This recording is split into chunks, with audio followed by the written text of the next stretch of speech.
नमस्ते बच्चों, आज हम 10th क्लास की हिंदी क्षितिज का छठा पाठ जयशंकर प्रसाद के प्रश्नोत्तर करेंगे। जयशंकर प्रसाद जी के शब्दार्थ और सरलार्थ हम पिछले वीडियो में कर चुके हैं। इसका पहला प्रश्न है, जयशंकर प्रसाद का जन्म हुआ, यानी कि इनका जन्म कब हुआ? इनका जन्म 1889 ईस्वी में हुआ। ख, जयशंकर प्रसाद द्वारा संपादित पत्रिका का नाम इंदु। घ, इसका तीसरा प्रश्न है, जयशंकर प्रसाद के किन्हीं 3 काव्य संग्रहों के नाम बताइए। उत्तर है, कवि जयशंकर प्रसाद के 3 काव्य संग्रह है। पहला लहर, दूसरा झरना, तीसरा चित्राधार। चौथा प्रश्न है, ईश्वर की प्रशंसा का राग कौन गा रहा है? इसका उत्तर है, ईश्वर की प्रशंसा का राग तरंग मालाएं गा रही है। पांचवा प्रश्न है, मनुष्य के मनोरथ कब पूर्ण होते हैं? इसका उत्तर है, मनुष्य के मनोरथ दयामय ईश्वर की दया होने पर ही पूर्ण होते हैं।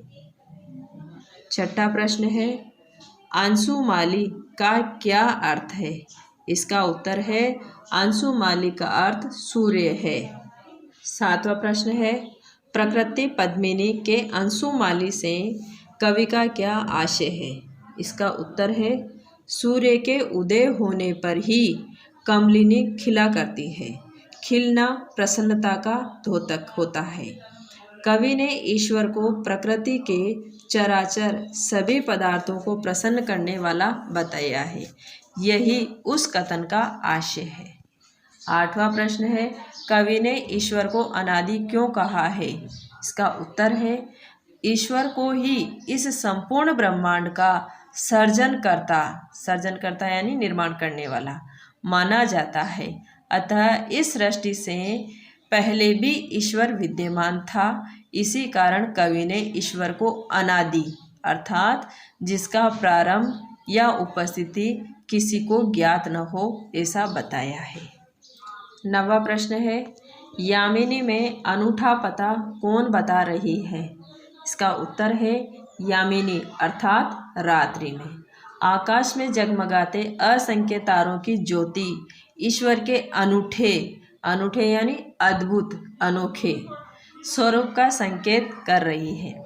भाव यह है कि रात्रि में तारों से भरा आकाश ये संकेत करता है कि उस परम प्रभु का दीपकों की पंक्तियों से प्रकाशित विशाल मंदिर कैसा होगा।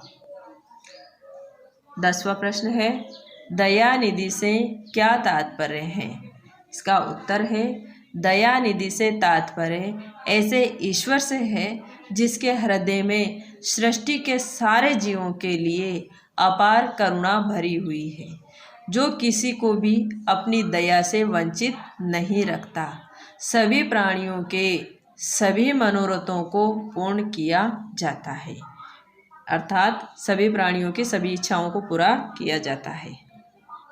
11वां प्रश्न है, प्रभो कविता का सार अपने शब्दों में लिखिए। इसका उत्तर है, प्रभो कविता में कवि जयशंकर प्रसाद ने अपनी भावुक वाणी में परमेश्वर के विराट और परम उदार स्वरूप के दर्शन कराए हैं।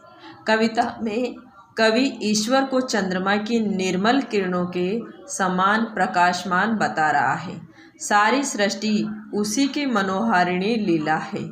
सागर उसकी अपार दया का और तरंग मालाएं उसकी महानता का दर्शन करा रही है। कवि ने उसकी मुस्कान चांदनी जैसी और हंसी की ध्वनि को नदियों की कलकल ध्वनि के समान बताया है। आकाश में रात को दमकते असंख्य तारे उस ईश्वर के रात में दीपों से जगमगाते विशाल मंदिर का आभास कराते हैं। कवि ने ईश्वर को संपूर्ण प्रकृति को आनंदमय बनाने वाला तथा संपूर्ण सृष्टि का संरक्षक बताया है। कवि का दृढ़ विश्वास है कि ईश्वर की दया से जीव की सारी मनोकामनाएं पूर्ण हो जाती है। 12वां प्रश्न है, प्रभो कविता की भाषा की विशेषताएं बताइए। इसका उत्तर है, प्रभो कविता की भाषा कवि जयशंकर प्रसाद की प्रतिनिधि भाषा तो नहीं कही जा सकती, किंतु यह तत्सम तथा तद्भव शब्दावली का बड़ा सहज सम्मिलन प्रस्तुत करती है। कविता की भाषा में जहाँ विमल, इंदुसार, तरंग, स्मित, निनाद, अंशुमाली आदि तत्सम शब्दों का प्रयोग हुआ है, वहीं इनके साथ कवि ने बता रही, देखें, प्यारे, निरखना, धुन, अनूठा, माली होने वाले तद्भव शब्दों का भी बिना किसी संकोच के प्रयोग किया है। भाषा में सहज प्रवाह और अर्थ गांभीर्य है।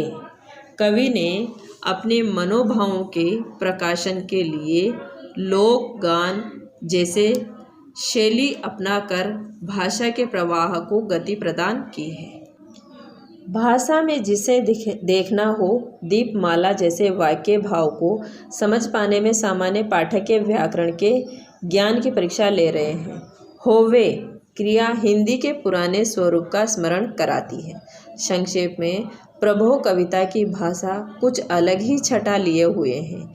इस भाषा से प्रसाद जी की हर प्रकार की भाषा के प्रयोग में दक्षता भी प्रमाणित हो रही है।